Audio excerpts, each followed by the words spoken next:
जिज्ञासु लोगों में से है जो किसी कमाल के इंजीनियरिंग मावल को देखकर ये सोचने पर मजबूर हो जाते हैं कि इंजीनियर्स और साइंटिस्ट ने ये मुमकिन कैसे कर दिखाया।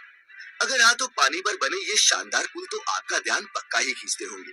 कभी नदी पर तो कभी समुद्र के बीच कैसे सैकड़ों चैलेंजेस से पार पाकर इन नायाब विशालकाय पुलों को बनाया जाता है, जानेंगे मिलकर आज की इस खास वीडियो में। दोस्तों, हम सब ये तो जानते ही हैं कि पानी पर बने ये पुल हमारे जीवन का एक अहम हिस्सा है, क्योंकि अगर ये ब्रिज ना होते तो शायद कई गांव, कस्बे और शहर एक दूसरे से कटे ही रहते।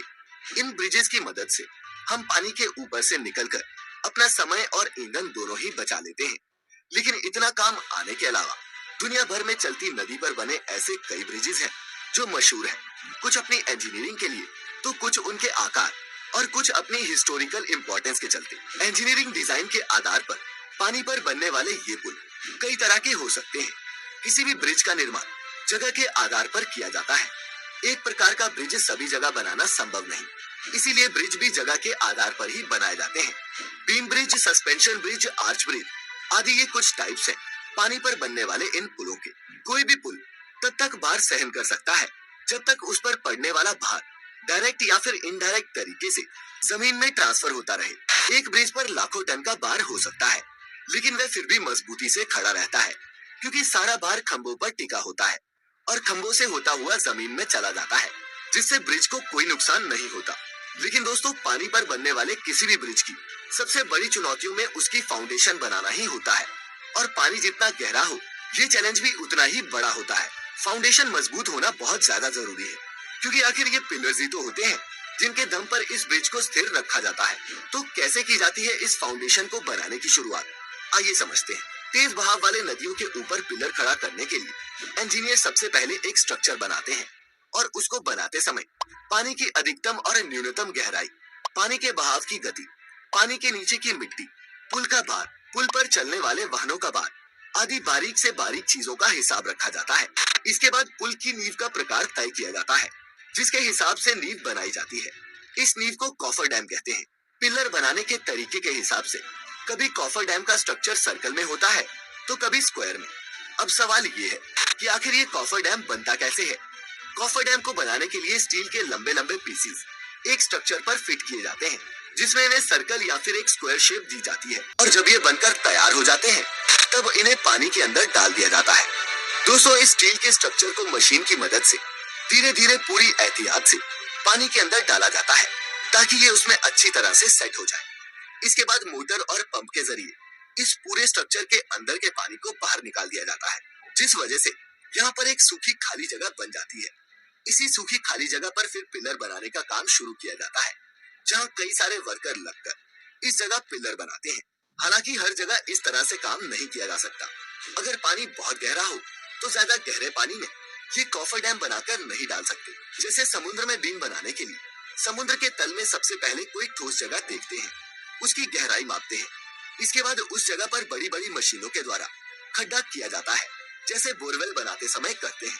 फिर उस बोरवेल में स्टील या फिर लोहे के मोटे पाइप डाले जाते हैं।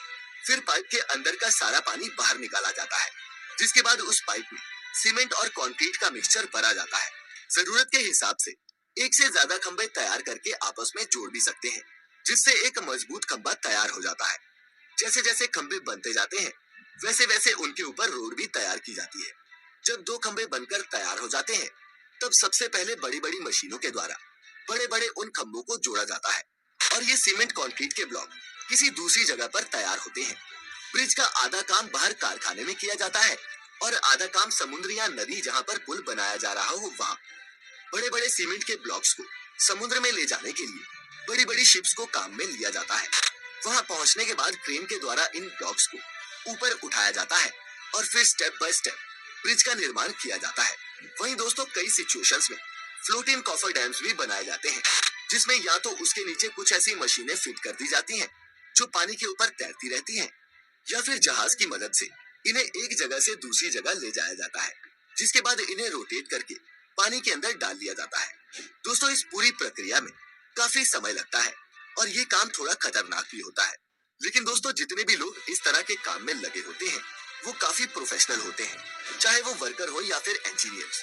सभी को इन कामों का काफी अनुभव होता है, जिसके बाद ही उन्हें ऐसे जटिल प्रोजेक्ट्स पर काम करने के लिए भेजा जाता है, क्योंकि अगर ये ब्रिज किसी नौसिखिए द्वारा बनाए जाए तो उसका खामियाजा कई लोगों की मौत से भुगतना पड़ सकता है।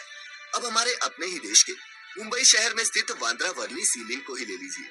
इस 5.6 किलोमीटर लंबे स्टील के स्ट्रक्चर को इंजीनियरिंग का बेहतरीन नमूना कहा जाता है, लेकिन पानी के ऊपर इसे बनाना आसान नहीं था। ये एक बहुत ही लंबा और चुनौती भरा सफर था, जिसे 11 सालों की अथक मेहनत और लगभग 1.25 लाख करोड़ के खर्च के बाद हमारे इंजीनियर्स ने पूरा कर दिखाया। तो दोस्तों, अब तक तो आप समझ ही चुके होंगे कि इस तरह के ब्रिज बनाने में इतने पैसे क्यों खर्च होते हैं। ऐसे में ब्रिज बनाने में खर्च के साथ साथ काफी समय भी लग जाता है, लेकिन इसके बावजूद भी कई बार ब्रिज फेल हो जाते हैं। इस चीज से बचने के लिए प्रॉपर तरीके से ब्रिज बनाना बहुत जरूरी होता है, और ऐसे में वो सभी एहतियात बरते जाते हैं जो जरूरी है। तो दोस्तों, आज की इस वीडियो को देखने के बाद आपने पानी पर बनने वाले इन ब्रिजेस के बारे में कुछ नया और इंटरेस्टिंग तो जरूर जाना होगा। इसीलिए इस वीडियो को खुद तक सीमित ना रखें और शेयर करें इस अद्भुत नॉलेज को अपने दोस्तों और रिश्तेदारों के साथ।